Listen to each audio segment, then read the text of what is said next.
Hey everybody, today I'm joined with Charlie Stalle. He's the team leader from Keller Williams North Shore in Milwaukee, Wisconsin.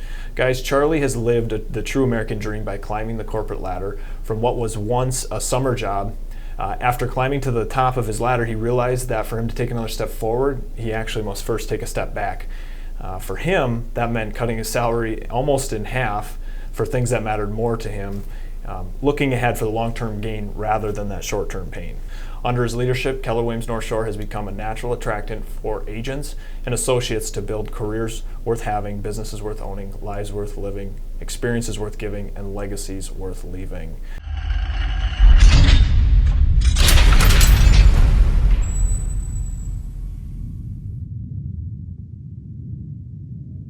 What advice would you have for someone who is in the same position as you, let's say, that you grew up around real estate, you kind of started going in a different path. You were climbing the corporate ladder. Where was it at? Yeah, it was at Miller Coors. Miller Coors, right? And yeah. you were on the fast track, right? Yeah.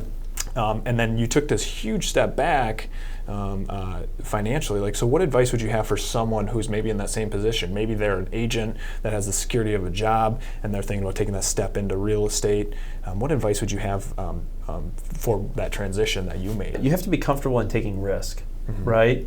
If you're comfortable in where you are, you'll be comfortable in what you get, right? But I wasn't totally satisfied with what I was getting out of my other career. Okay. And I kind of knew the path that I was on. Sure. So in order for me to move, let's just say 4 or 5 steps forward, I knew I had to take 2 to 3 steps back. And I was young enough in my career where I was like, okay, if this is a major colossal failure, I have time to make up for this. Sure. Let's just say, because my kids were young and yeah, it was a major risk, but I also knew that okay, I have to take a chance to put all my chips on the table to make this thing work. And now I've taken 4 steps or 5 steps forward faster than I ever expected. And you thought. It was 2 years, right? Yeah. Essentially.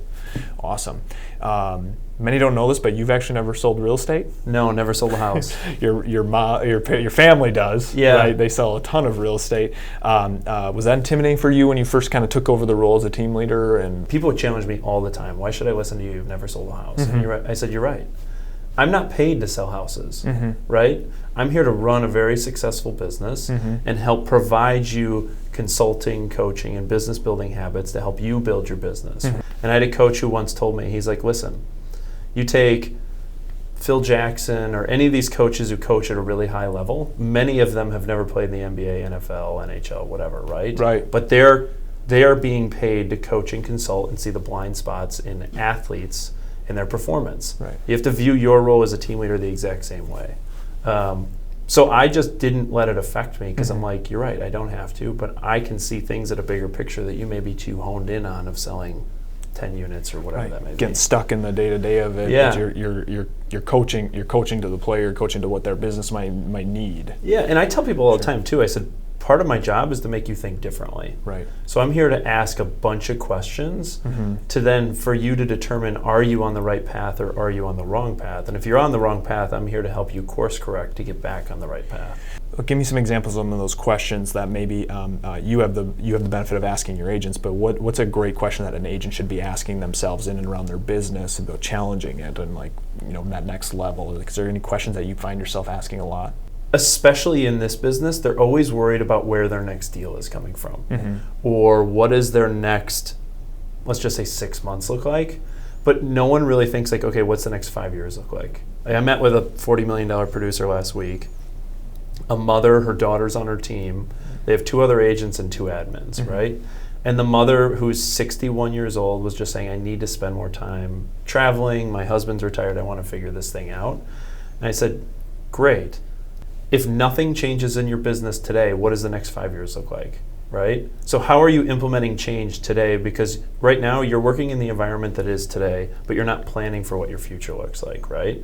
And so all of my questions, all I'm trying to do is create a little self-doubt to be like, okay, he's right, to make them slow down, because most agents don't slow down and think about the future. Right.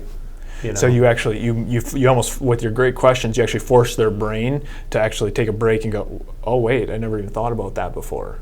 Yeah, most agents are working in the market or the environment that currently is the status quo, but they're not preparing for the market that they're going into. Right. Right. Absolutely. And it's my job is to make them think about or prepare for the market they're heading into.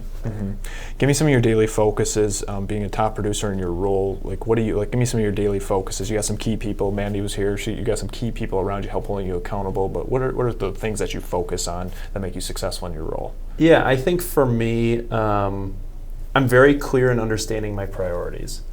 In terms of, as a team leader, my job is to grow the office and run a profitable office. There's a lot of stuff that gets put on my plate that, quite frankly, I just don't care about. You know, agent to agent issues, yeah, I have to address them to protect the culture and the environment, but there are some things like that just don't make my priority list because I'm very clear in understanding of like what my role is and how my role impacts those that are on my leadership team and how I can help them effectively reach their goals, right? Sure. Like we take a very servant leadership approach of like when I help others get what they want, we will ultimately get what we want. Yeah, absolutely. And so understanding that there's going to be a lot of things that I just have to say no to or just be like, you know what, I don't care because it doesn't impact like ultimately what I'm being tasked to deliver on for me and for like our group of people. You actually hurt the people in your charge if you step down into those non-priority. Yeah. And sometimes they don't understand that, right? Yeah. So you might choose to ignore something or say no to something, and a lot of times the immediate people around it they might not understand it. Yeah. However, you have this whole other group over here that you have to protect and help and help them in their lives. That if you go here, you might hurt more people. And I think I'm very, very fortunate in the sense of, my wife also works in our office. She's an agent in our office. Yep. So she gives me very, I would say sometimes hard feedback in terms of like the culture or the environment or what we're doing. Yeah. So we'll come home and she'll be like, hey, you know what, team meeting really wasn't on point today. Or like, Sure. hey, you addressed this issue with that agent, like you should have done it differently. Sure. And she gives me like the unfiltered Raw feedback, Yeah. which I totally Yeah. appreciate and love about her. Absolutely. And I have some people who are like, I can't believe you have to work with your wife like that. And I said, Yeah. are you kidding me? It's a blessing that I get to work with her Yeah, like that. you get that perspective, and that, Yeah. and that she talks to you in a way that a lot of times other people won't talk to you. Yeah, totally. Like I find, especially too, being in leadership and being in multiple different organizations, a lot of time leadership, people surround themselves with a lot of people who always say yes, right? And so I've worked really, really hard to work with people who always tell me no, and I want a healthy level of accountability of the people I work with, because then I feel like you create good balance between those relationships and towards the goals of what we need to achieve. Right, and they're bought in. They buy in, right? If you say no, if they have a voice and you take their advice and go, actually, it's a really good idea. Like they bought into where you're trying to go with the company. Totally. Absolutely. So how did you get your leadership team into alignment with each other, all towards working towards the same goal, building a top producing office? Like how do you those in your charge, how do you align them to your goals? Yeah, so it was, you kind of mentioned I came into an office that was already very successful and had a lot of momentum. And I would say, in spite of that, we had a lot of challenges on our leadership team. Sure. So I came in and we really reevaluated, do we have the right people in the right roles, right? And I would say 60 to 70% of my leadership team turned over in my first 3 months. Okay. Because we just identified we had the wrong people. Sure. For the wrong reasons. Like everybody who was here for like a job or just to collect a paycheck, right? Sure. So then we went in and we were very strategic about following the career visioning process of finding the right talent that wants to come in and be in a servant leadership role, right? Like I tell my leadership team all the time, we are in the service industry. We are here to serve others, and those others, when we help them get what they want, they'll help us get what we want, Absolutely. right? Yeah. So what we did when we hired those people, we said, all right, you have to understand, what are your goals financially, personally, professionally, right? Okay, financially, you want to make $100,000 a year on the leadership team. Great. If you make $100,000 a year, it means we're all doing something great. Right. So what does that look like, and what role do you play in terms of delivering our value proposition to our agents, right? Because when we deliver that value proposition, it creates attraction, it creates retention, which ultimately leads to profitability. Right. So we had to have some really frank conversations with some people to help them realize it was the wrong opportunity for them. Right. And then the people we brought in, we said, hey, here's the opportunity. here's what you want to get out of this opportunity, and here's how you're going to help us deliver on that in order for you to achieve $100,000 gross income. So you align their personal of what they want, and show them that if they can create and get what they want in and alongside with you and with the office, and everybody will win in that situation. So you align their goals with your goals of the organization. Totally, right? And then you say, okay, let's just say someone's motivated by experiences. Well, you need money to create those experiences. Okay, so what's that $100,000 going to do for you and your family, right? And what does that do? And just keep asking, what is that going to do? What is that going to do? What is that going to do? And then you really hit the emotional aspect of what that goal is tied to. Yeah. And then the goals become the why. Yep. And when they're working from the why instead of the what, yep, it changes the way you operate as a leadership team. There you go. Absolutely. So how do you develop the leaders around you? How do you're building a company? How are you developing those around you? Yeah, I think that's a growth opportunity for me. Okay. We move so fast. I think sometimes I don't slow enough down to help develop people as well as I could be. Okay. And so like my coach one time kind of yanked me by my ear and said, whoa. Leverage is always more work before it's less. Right? Can you say it again? He said, leverage is more work before it's less. Sure. So just because you hired someone doesn't mean you just get to push all this stuff off your plate. Sure. You keep doing what you do. Sure. Right? So an example of that is Mandy has been in her role as an ATL for a year, and she's had great growth, but I wouldn't call it explosive growth, right? Sure. And she came to me recently and was somewhat frustrated by her growth patterns and what she wanted to do in order to achieve her goals. And I said, you know what, I've failed you as a leader. Here's what we're going to do. You're moving into my office, right? So that you can then see what I do, how I talk to recruits. What does this look like to lead generate? What does it look like to lead the office? Right. Because I told her from day one, I said, Mandy, I want you to be the next team leader, so I want you to model what I do, right, in order to be an effective leader. Right. So it's just an example of like I said, okay, if I'm going to pour into people and I have a finite amount of time, sure, just bring them around us for osmosis. Yeah. Because there's no room for like slowing down. Right. Wow, that's really good. So you're actually you're doing more, getting even more uncomfortable now. You physically brought her in your office, so she can. Our desks sit face to face. Sure. So like you talk about a level of intimacy, in the professional setting, it's kind of, she knows every conversation I had. Sure. But the best part about it too is like I now have an accountability partner. Right. For making sure that I'm supposed to be doing what I'm doing and having the conversations I'm supposed to be having. Right. So on top of that, like developing leaders is giving people the right opportunities for growth. Right? Like I tell our leadership team all the time, if I give you an opportunity and I have to tell you how to do the opportunity, I don't need you to do it. I would just do it myself. Right. But here's an opportunity, help me get it to the finish line or find the solution for it. Run with it. And then if you make mistakes here and there, we'll course correct. But like I want you to be able to see a project through in order for you to get growth, to get your next opportunity. Right. With this growth plan, so you're developing, let's say, Mandy, how do you check in with them? Like what's the plan now? You moved her into your office, and do you guys do like a 6-month check-in?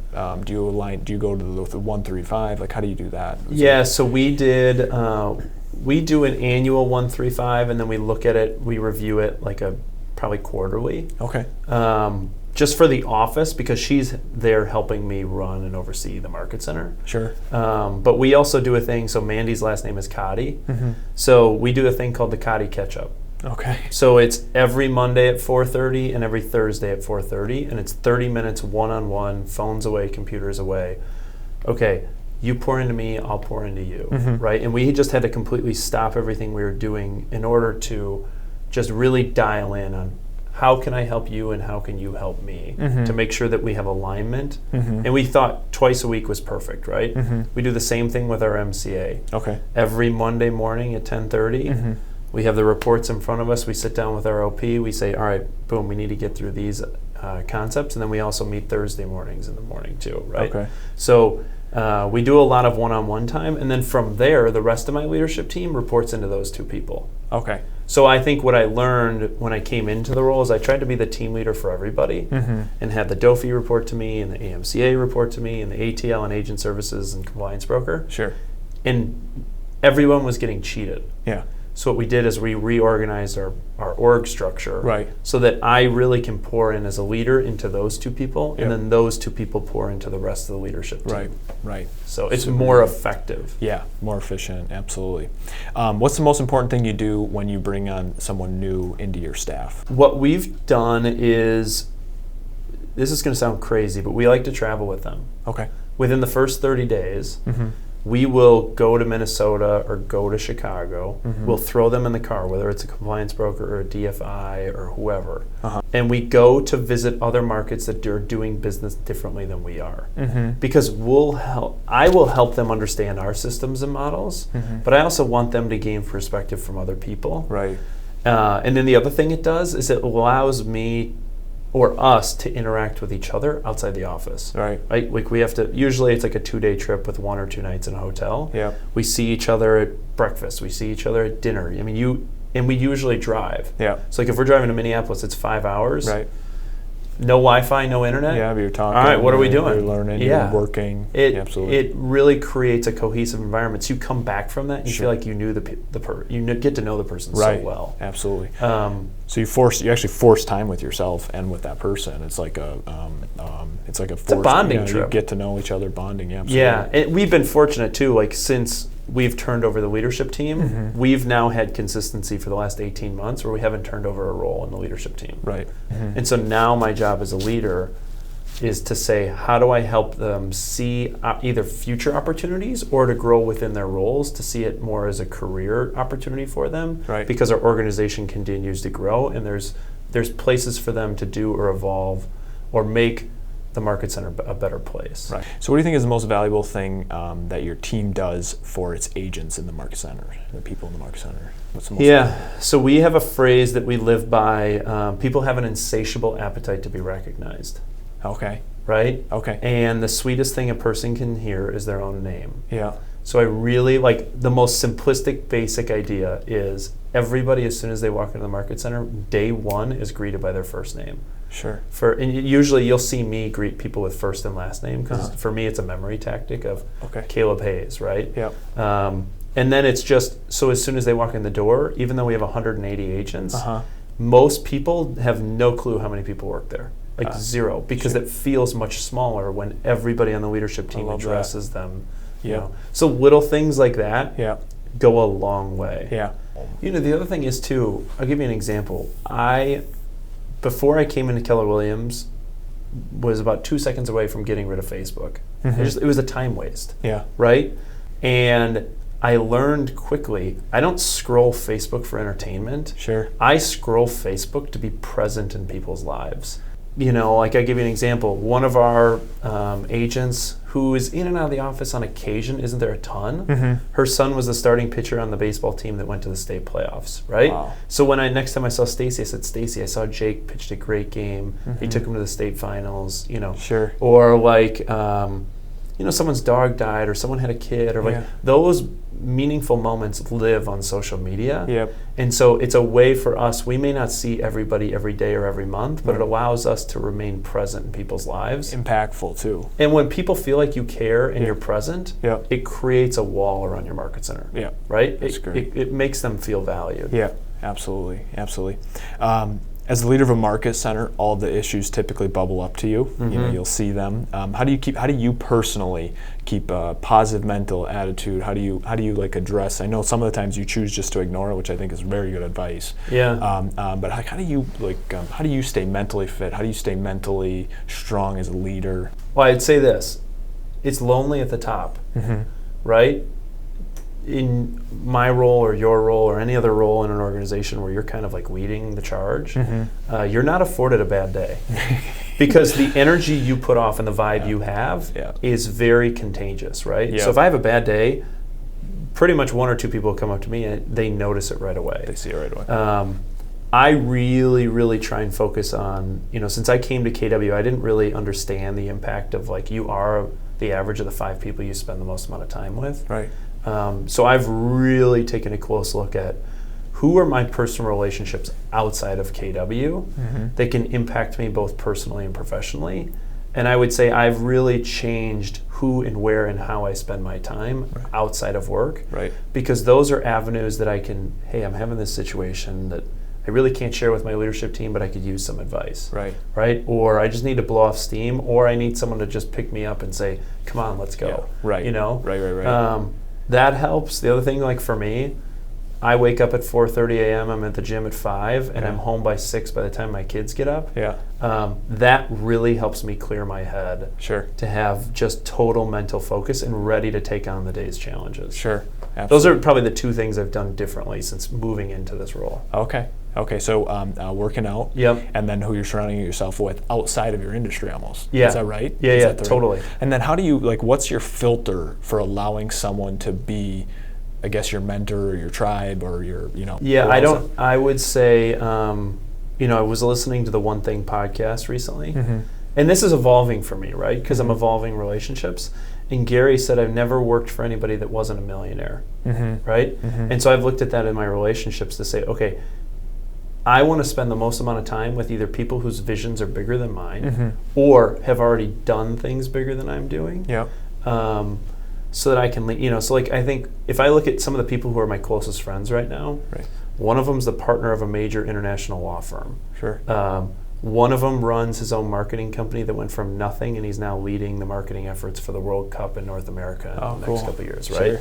Another guy is, actually it's my brother-in-law. He works at Uber. Yeah. He's one of the first 200 employees, and he's now like one of the top, 10 to 15 guys at Uber. Sure. So I'm looking for other people who have much bigger visions than our scope just in Milwaukee to okay, you deal with a lot more people than I do. Sure. You have a lot more worldly experiences. What does that look like, and how do you manage the stress at a different level? Right. I think that's great advice because you're, if you think about it, even as an agent running a team, right, or a team leader running a leadership team in the office, a lot of the things that that get brought up to you, you've ran into before, or you've seen before, and so a lot of times you have the same conversation over and over. And if you don't have that outside, like you said, sometimes that outside influence to literally pick you up, sometimes you spend a lot of time in the exact same conversations and your growth gets stunted. Yeah. It actually hurts you. Well, and I'll give you an example. My brother and I used to volunteer coach hockey for youth kids in our area before either of us have kids. Okay. Right? And one year we had a team where the dad was the CEO of Manpower, which is a Fortune 100 company. Right. We had another one that was the CEO of Rockwell Automation, and another one that was the CEO of another major, does all the road paving in the state of Wisconsin, called Payne and Dolan. Yeah. Right. And so we used to travel with all these guys. Yeah. And we said, hey, what we're pouring into your kids on the ice and in coaching and in life lessons, would you mind pouring into us of what you've learned on, we couldn't just call these guys up and say, hey, let's go to breakfast. Right. But we're sitting in Minneapolis, Minnesota at a hockey tournament. Right. You take those 10 minutes that just, you never know where those people are going to enter your life. Right. And you have to take the moment of opportunity when you have those people to learn from. Yeah, okay. Absolutely. There's an ego check too there. You got to go, you know what? I can learn something from these people. I don't have it figured out. Yeah. They're in a different industry, but we can learn, right? Yeah. We can learn from these top producers in their fields, in their in whatever arena it is, business, personally. And I truly believe we have great leadership at Keller Williams from a real estate perspective. So I search for leadership outside of real estate to broaden my perspective. Yeah. Because I think we have great leadership in real estate. Oh, right. So I need the other leadership in other areas of my life. Right. Continue your development. Yeah. Awesome. What's the most rewarding part about your job? I would say when you see people who have personal development or life-changing events, right? I'll give you an example. Last night, I texted a broker metrics report to one of our agents who made the move last fall. Okay. Her business, and she's someone we worked on for 2 years, right? It just took a long time for her to get over the emotional aspect of change. Right. And her business is up 54% since moving to KW, right? And she's a $17 million producer, so it's not like it's off a small base. Right, it's big. It's big, and she's had a huge impact on her life and what it's done for her family. Yeah. Those are the moments where I say, okay, we're doing the right things. Yeah.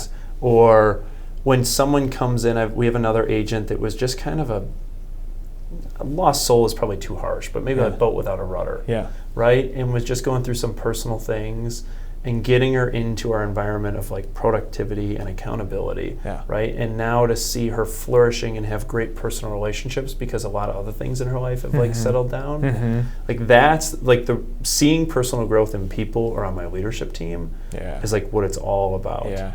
You know, do you see that a lot? I know we notice it a lot here. People will come over and their production will go up 25%, 50%, 100%. Is that something you see quite a bit in your office? Yeah, and the best part is, I mean, you could repeat this on repeat on like a CD, is I should have done this sooner. Yeah, I should have done this sooner. Oh, yeah. I should have done this sooner. Should have made like, the move sooner. You hear it all the time. Yeah. And like that's what, like, if I'm ever, Thursday morning and I'm just feeling like I'm on 0% and I just have nothing else. Yeah. And I see an agent who walks in on fire because they've had their third closing that week. Yeah. But 3 months earlier was about ready to leave the business. Or whatever, Right? And helping pull those people out. Yeah. That's what I'm like, okay. We helped Brian do that. Like, we can do this again. Yeah. You know? Absolutely. And it totally fills you up. Yeah, absolutely. Best advice anybody's ever given you? I live by a motto of the world is run by those who show up. Sure. Right? Like this industry especially is really easy. Yeah. No structure, no accountability. Right. Right? Right. And everybody always asks, what's the success of those who are really have big business or big production numbers? Okay. They're always present. They're always showing up. They're always in the office. They're doing their activities. Right? They're not sitting at home watching The Price is Right on a Tuesday morning. Right? So it's all around. If you want success, you have to go seek it and hold yourself accountable. So I've always lived by the world is run by those who show up. Right.